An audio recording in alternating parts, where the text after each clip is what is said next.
thank you so much, man, for taking time out of your day. I appreciate it. Yeah, thanks for thinking about me. Absolutely. I mean, you're an Olympic bobsledder, former NFL guy, former CFL guy, husband, father, author, speaker, man. I have a huge list of accomplishments. Congratulations. Thank you. I'd love to go back a little bit, though, because you were born in Pennsylvania, right? And then you moved to Texas at a pretty young age. How did that feel, moving to a new state, trying to find new friends? I think you were even before middle school when you made that move, right? Yeah.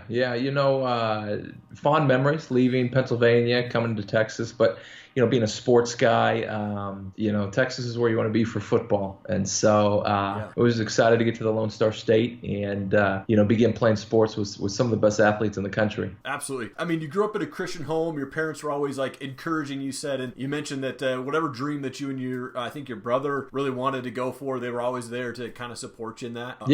How much of an impact did they have in really just driving you to be successful in life and in sports? Yeah, I think what was so neat growing up, and I see it now, I didn't realize it then, but it didn't matter, what we came back with, my brother and I, as far as, if one day I wanted to be an astronaut, my parents would say, okay, let's, what's the path to that? And the next day I came home and said I wanted to be the president. And, they'd say, okay, well, what's the path to that? Let's go after it. So we were, Eric, we were always allowed to dream in our family. We were allowed to dream big. Nothing was laughed at. It was, okay, if that's what you want to do, let's go after it. So to foster that type of belief system at such a young age, I think has played tremendously well in my life, now that I'm older. Yeah, I'm in the middle of your book. I haven't quite finished it there, but it seems like, you fought really your entire life. That was always a dream for you to be in the NFL. Then going to Buffalo and then being with Green Bay and then going to the CFL for a bit until you got your injury. But I'd love to hear the story of how you went from the CFL to being on the men's bobsled team. Right.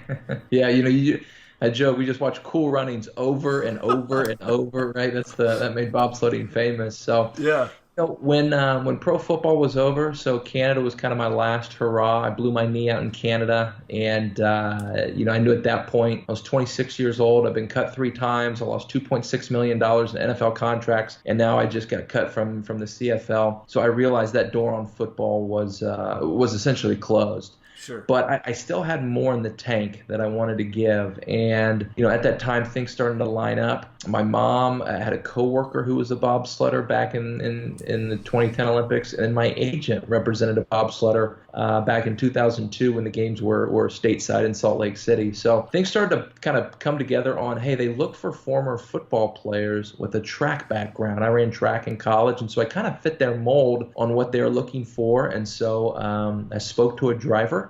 We had this conversation. He said, hey, why don't you come up to Lake Placid, come to the Olympic Training Center, try it out, see if you like it. And I remember saying, okay, I'll come up, but if my agent finds a football team, then I'm going football. And, right before, it was about a month before I was getting ready to go try bobsled, I get a call from this driver, and he goes, Johnny, one of my guys has showed up overweight. Do you want to come up now and compete in the U.S. 4-man team trials? And so I asked him, hey, when's the race? He says it's in 2 days. I'm like, are you crazy? I've never, I live in Texas. We don't have any snow. I've never pushed a bobsled. And he goes, hey, Johnny, all you have to do is get inside the sled. Eric, I said, okay. I fly up the night before team trials, and we took 3rd place. It was unbelievable. Unbelievable. That is awesome. And you're actually on an elite list of NFL players, right? I mean, Herschel Walker, Jeremy Bloom, only the other 2 players to ever be NFL players and then compete in the Winter Olympics. How does it feel to be on that list? We had one more guy join us this past games in 2018. His name's Sam McGuffey. Yeah. He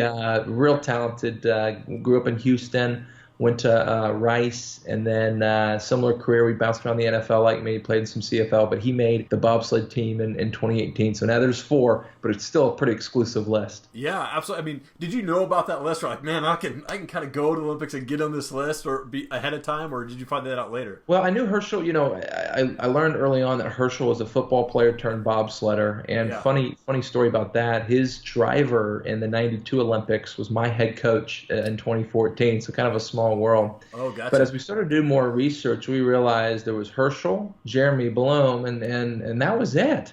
Jeremy was a skier, but there's about 30 or 40 NFL guys that have gone Summer Olympics, track and field, things like that, but only 2 at the time for Winter Olympics. So we thought that was pretty cool.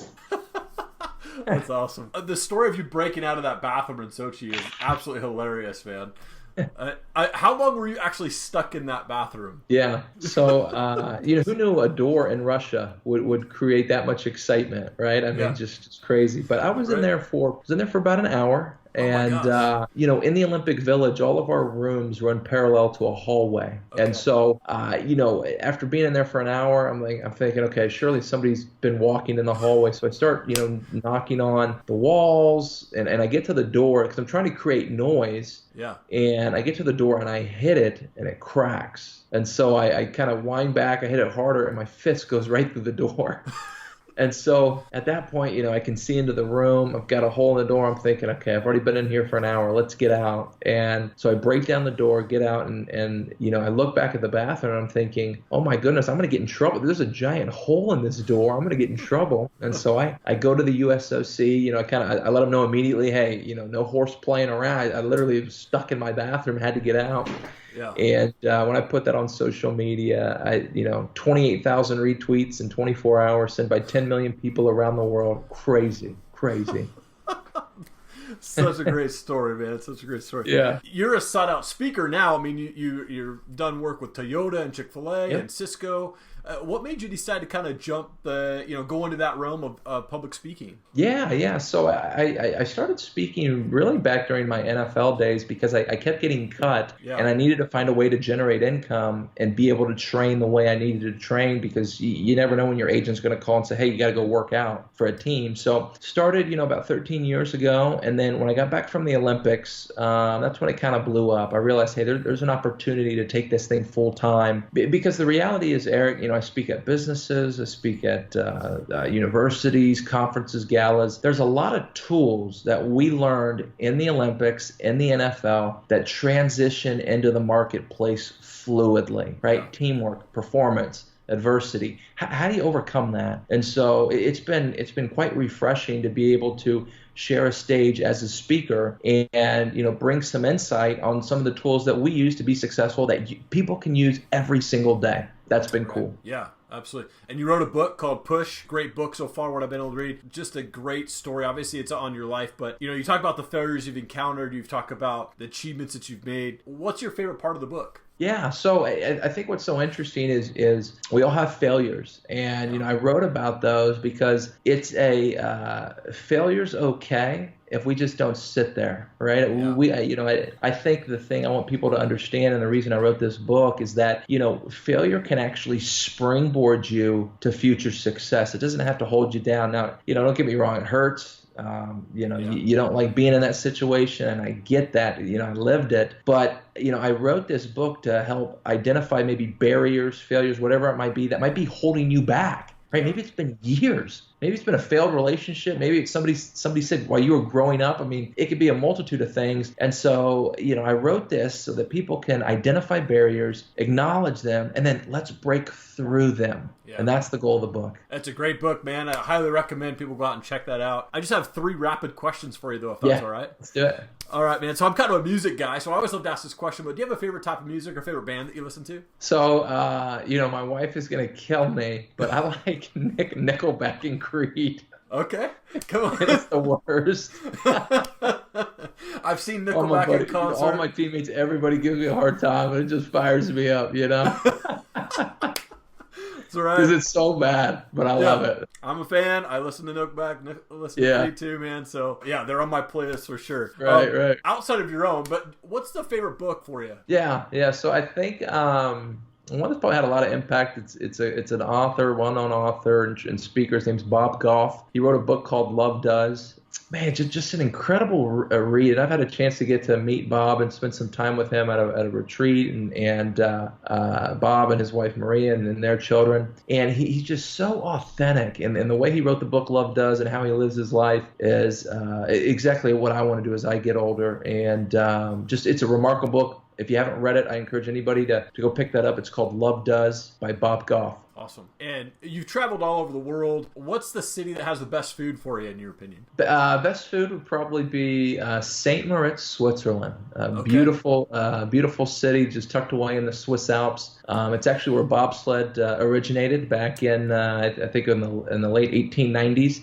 was the first bobsled track. Wow. And just beautiful, beautiful country, beautiful location, and the food there is phenomenal. Sweet. Also, Johnny, I wanted to give you an opportunity to just give shout-outs to family, friends, anybody like that as well on the show. Make sure that they got their shout-out. Yeah, for sure. My lovely wife, Amanda, and we've got a little girl, Amelia, who turns 1 year old. We're having our 1-year birthday party here in 10 days, and we're pretty fired up about that. It's going to be awesome. Yeah. Well, Johnny, it's been an honor to talk to you. Like I said, man, it's great. I'm excited to see where you go. You've got your Farmers Insurance agency as well, and just the book and speaking, man. I'm just wishing and praying blessings over you and your family, man. Eric, thank you. Thanks for having me on. Thank you so much for watching the show. Please subscribe to our channel. Would really appreciate that. If you could please give us a follow on Facebook, Instagram, and Twitter as well. And please check back. We're always bringing on awesome people for the Top Rated MMA Show and entrepreneurs, world changers, and success-minded people for the Bearded Biz Show. Thanks so much. Have an awesome day.